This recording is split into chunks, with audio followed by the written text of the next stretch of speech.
1857 की स्वाधीनता संग्राम, इसका श्रेय हम लोगों को यही बताया गया कि मंगल पांडे को इसका श्रेय दिया जाना चाहिए।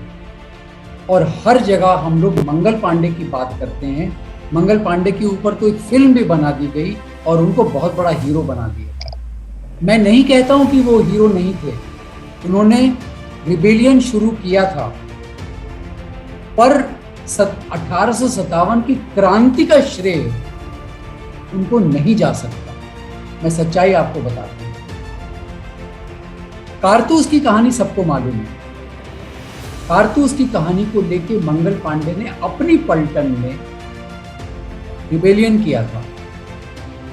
सच्चाई यह है कि यह अप्रैल के शुरू के महीने में हुआ था, 1857 में, अप्रैल के शुरू में। उनकी पलटन के किसी भी व्यक्ति ने उनका साथ नहीं दिया। अंग्रेजों ने उनको पकड़ने का आदेश दिया, पर यह भी सही है कि उनकी पलटन ने उस आदेश को नहीं माना। केवल एक व्यक्ति ने आगे बढ़ के मंगल पांडे को गिरफ्तार किया और 8 अप्रैल को मंगल पांडे को फांसी पे चढ़ा दिया। 8 अप्रैल को मंगल पांडे को फांसी पे चढ़ा दिया गया। क्रांति कब शुरू हुई? 10 मई को। 1 महीने का गैप था। अगर वो जो बोलते हैं कि क्रांति सारे भारत में फैल गई आग की तरह से, अगर वो होता तो 8 अप्रैल और 10 मई के बीच में जो 1 महीने का गैप है, वो गैप नहीं होता। क्रांति तुरंत शुरू हो गई होती। तो मंगल पांडे ने बलिदान दिया, ये सत्य है। मंगल पांडे को क्रांति का श्रेय मिलना चाहिए, ये गलत है। कारतूस की सच्चाई क्या है? 1853 से ही ये कारतूस के अंदर गाय और सूअर की चर्बी काम में लाई जाती थी। और ये जो काम में लाई जाती थी, ये अंग्रेजों को भी मालूम था, परंतु ये किसी भारतीय को नहीं मालूम था। 1856 में ये बात लीक हुई कि ऐसा ऐसा चर्बी यूज हो रही है। तो अंग्रेजों ने जनवरी 1857 में एक ऑर्डर निकाल दिया कि अब से गाय और सूअर की चर्बी को काम में नहीं लाया जाएगा, केवल बकरे की चर्बी को काम में लाया जाएगा। और जब ये मंगल पांडे ने रिबेलियन किया या 10 मई से क्रांति शुरू हुई, तो उस समय गाय और सूअर का चर्बी कारतूस में नहीं यूज होती थी। उस समय तक बकरे की चर्बी यूज होने लगी। तो ये मंगल पांडे की सच्चाई है। अब मैं आपको पूरे 1857 की क्रांति के बैकग्राउंड के बारे में थोड़ा सा बताता हूं।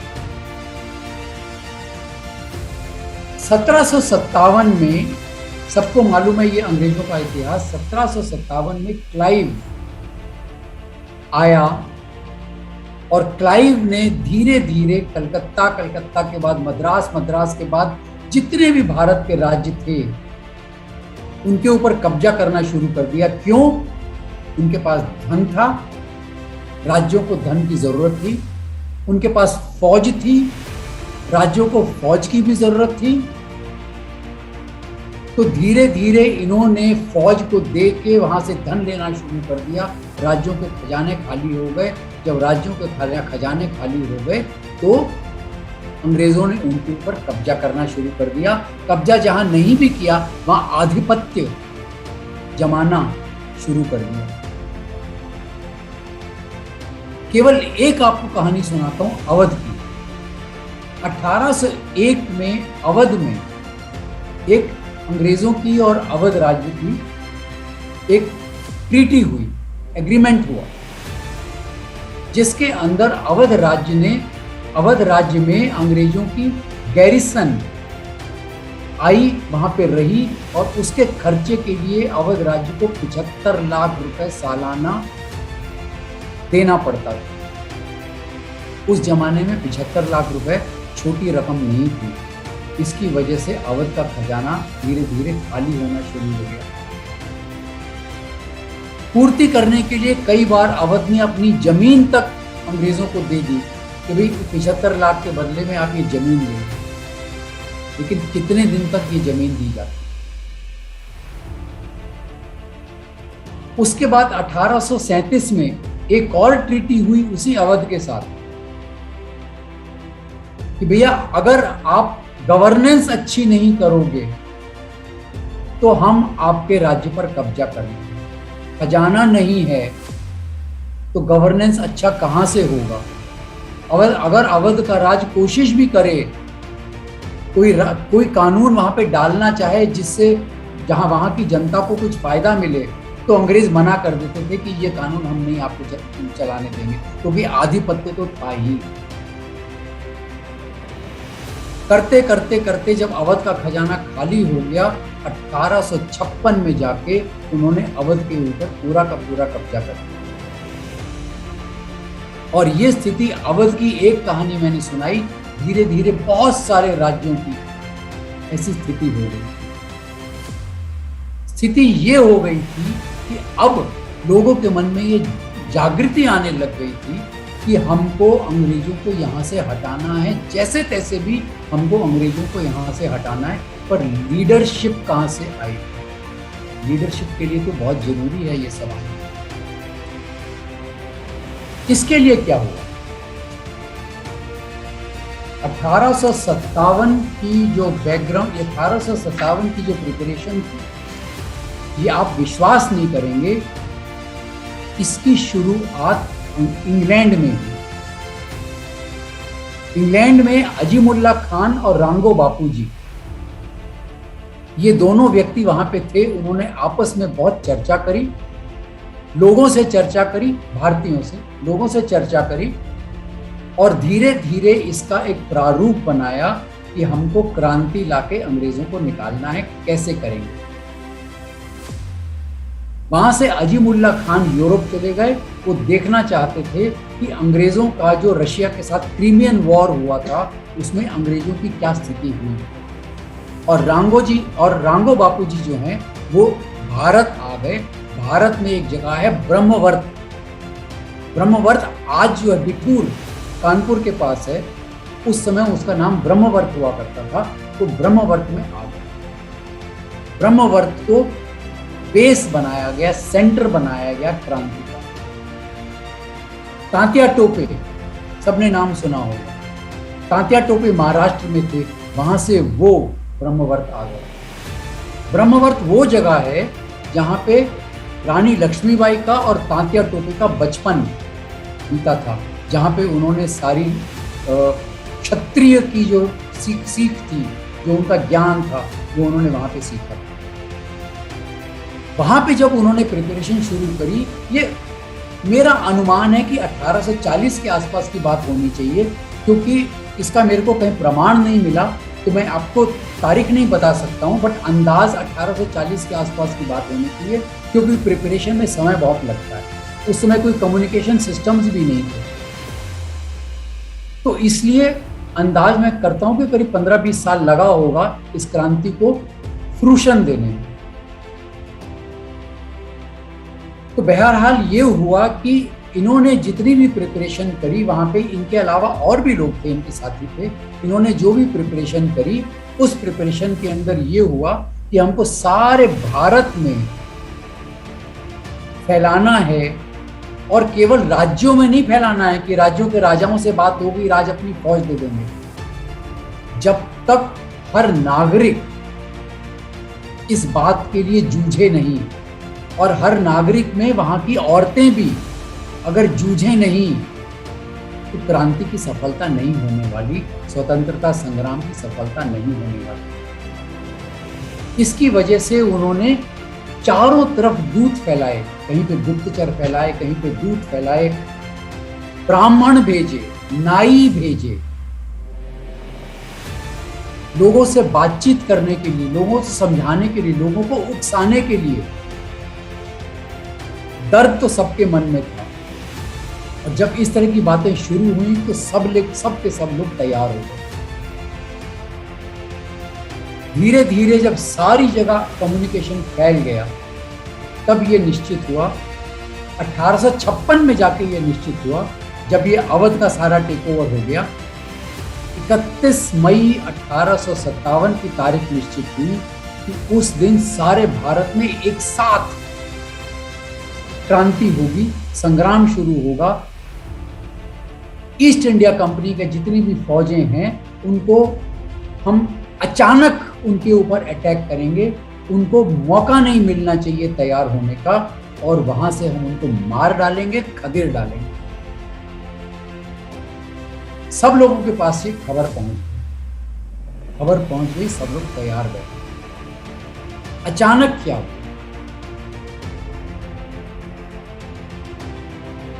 इसमें एक बात और आपको बताता हूं। मुगल सम्राट बहादुर शाह जफर उस समय दिल्ली में थे, करीब करीब खत्म हो चुके थे, क्योंकि अंग्रेजों का पूरा आधिपत्य हो गया था दिल्ली पर।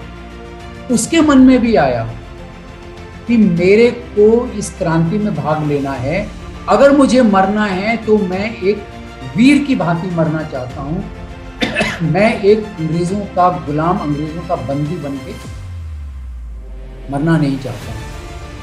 तो उन्होंने भी पूरी कोशिश करी। वो सुन्नी थे, वो शिया बन गए। क्यों शिया बन गए? क्योंकि अवध का जो राजा था वो शिया था, ईरान का जो राजा था वो शिया था, और इन्होंने ईरान चिट्ठी भेज के सहायता मांगी थी। ईरान और ब्रिटिश का युद्ध चल रहा था। ईरान ने एग्री किया कि हम फौज भेजेंगे। भेजी कि नहीं भेजी इसकी मेरे को समाधान नहीं मिला, परंतु ये बात हुई दिल्ली में। सारी मस्जिदों में, दिल्ली के आसपास जितनी भी मस्जिदें थी, सब में से ऐलान होना शुरू हो गया कि ईरान से फौजें चल चुकी हैं, जल्द ही दिल्ली पहुंचने वाली हैं।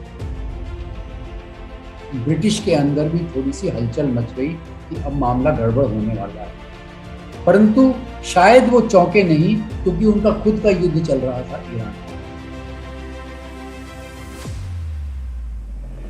इधर क्या हुआ, 10 मई को कारतूस को लेके एक छोटा सा रिबेलियन हो गया, जो होना नहीं चाहिए था, क्योंकि तारीख 31 मई की फिक्स हुई। लेकिन एक जो होता है ना, एक उत्साह हो जाता है लोगों के अंदर।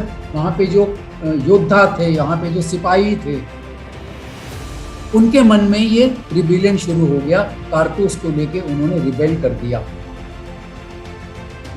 क्योंकि ये सारी भारत में ये बात फैल चुकी थी कि क्रांति होने वाली है, संग्राम होने वाला है।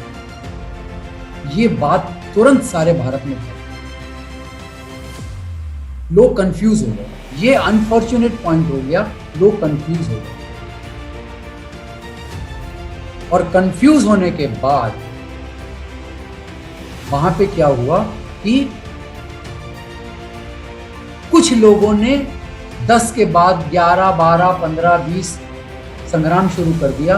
कुछ लोगों ने इंतजार किया कि हम 31 मई तक इंतजार करेंगे। 31 मई की तारीख निश्चित हुई है, 31 मई को हम ये करेंगे। तो रानी लक्ष्मीबाई की आपको पोयम याद होगी। क्या हो बोले थे उसने, गुमी हुई आज़ादी की कीमत सबने पहचानी। वही हो रहा था ये सारा का सारा, गुमी हुई आज़ादी की कीमत दूर फिरंगी को करने की सबने मन में ठानी।